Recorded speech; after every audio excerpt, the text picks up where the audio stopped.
Herkese tekrardan merhaba arkadaşlar. Ben Facebook'tan beraber Ketse kaldığımız yerden devam ediyoruz arkadaşlar. Uzun süredir video gelmediği için özür dilerim arkadaşlar.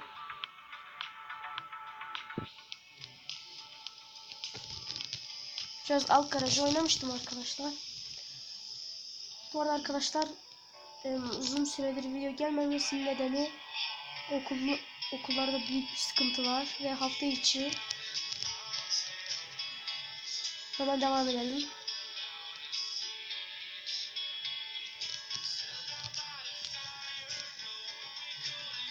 Deneriz.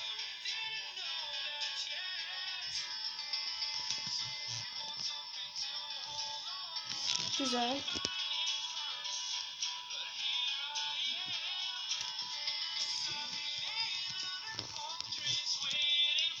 Gir.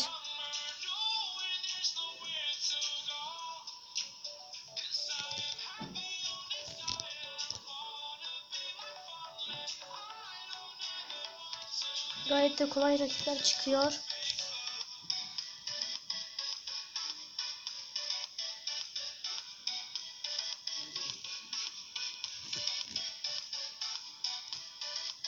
Hangisinden girsek iyi olur.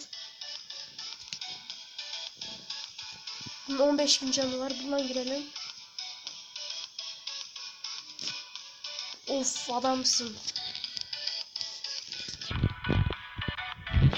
Tamam biz şimdi bundan girelim.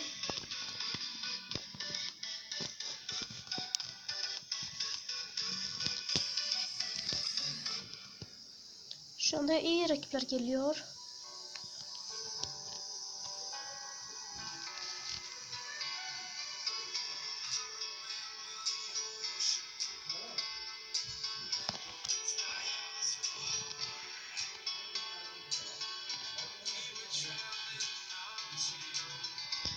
Güzel.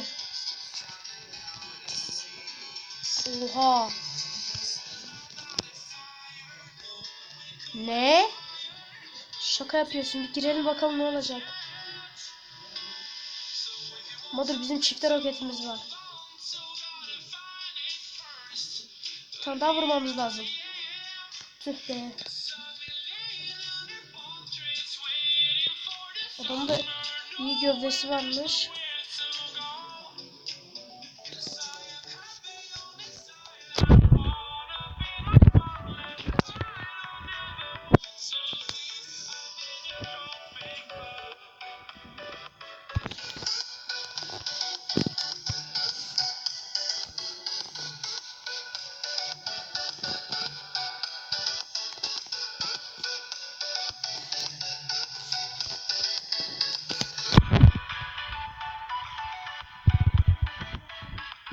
Belki videolarda görüşmek üzere. Kendinize iyi bakın. Bay bay.